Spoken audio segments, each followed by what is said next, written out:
Hi friends, welcome to my YouTube channel NCERT solutions home. आज हम कक्षा 8 की पाठ्य पुस्तक बसंत भाग 3 के पाठ 12 सुदामा चरित के प्रश्नोत्तर का अभ्यास करेंगे। इस पाठ के लेखक नरोत्तम दास जी हैं। तो शुरू करते हैं आज की अपनी वीडियो। प्रश्न संख्या 1, सुदामा की दीन दशा देखकर श्री कृष्ण की क्या मनोदशा हुई, अपने शब्दों में लिखिए। उत्तर, सुदामा की दीन दशा को देखकर दुख के कारण श्री कृष्ण की आंखों से अश्रु बहने लगे।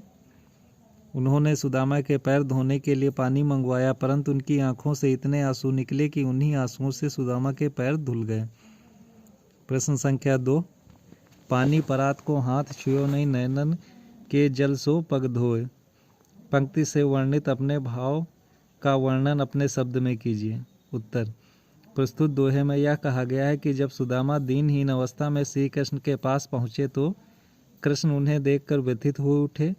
श्री कृष्ण ने सुदामा के आगमन पर उनके पैरों को धोने के लिए परात में पानी मंगवाया, परंतु सुदामा की दुर्दशा देखकर श्री कृष्ण को इतना कष्ट हुआ कि वे स्वयं रो पड़े और उनके आंसुओं से ही सुदामा के पैर धुल गए, अर्थात परात में लाया गया जल व्यर्थ हो गया। प्रश्न संख्या 3, चोरी की बान में हो जू प्रवीणे।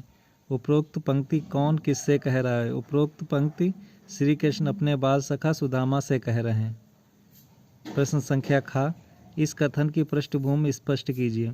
अपनी पत्नी द्वारा लाए गए चावल संकोचवश सुदामा श्री कृष्ण को भेंट स्वरूप नहीं दे पा रहे हैं, परंतु श्री कृष्ण सुदामा को दोष रोपण करते हुए इसे चोरी कहते हैं और कहते हैं कि चोरी से तुम पहले ही निपुण हो। ग, इस शिकायत के पीछे कौन सी पौराणिक कथा है?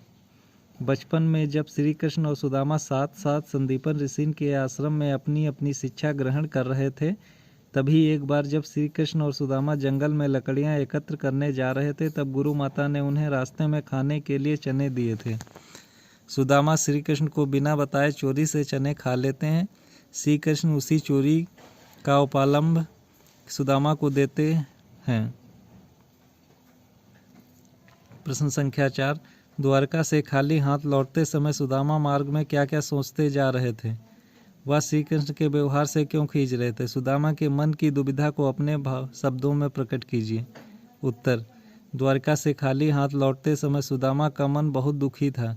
वे कृष्ण द्वारा अपने प्रति किए गए व्यवहार के बारे में सोच रहे थे कि जब वे कृष्ण के पास पहुँचे तो कृष्ण ने आनंद पूर्वक उनका अतिथि सत्कार किया। क्या वह सब दिखावटी था?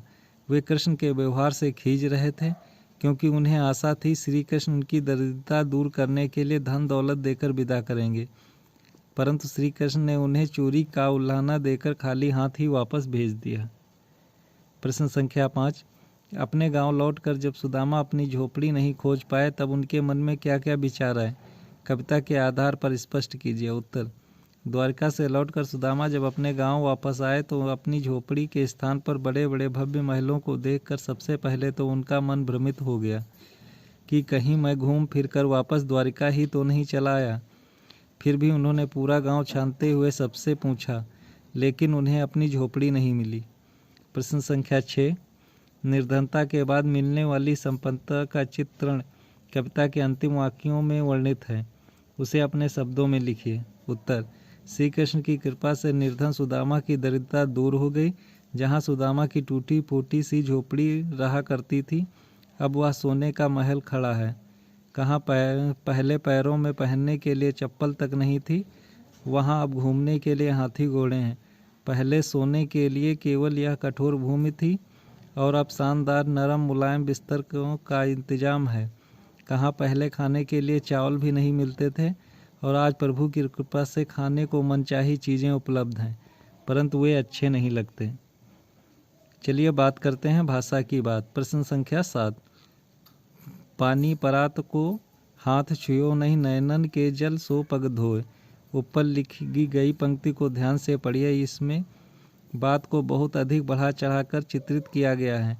जब किसी को इतना बढ़ा चढ़ाकर प्रस्तुत किया जाता है तो वहाँ पर अतिशयोक्ति अलंकार होता है। आप भी कविता में से एक अतिशयोक्ति अलंकार का उदाहरण छांटिए। उत्तर, के वह टूटी सी छानी हती कह कंचन के अब धाम सुहात। यहाँ अतिशोक्त अलंकार है। टूटी सी झोपड़ी के स्थान पर अचानक कंचन के महल का होना अतिशोक्त अलंकार है।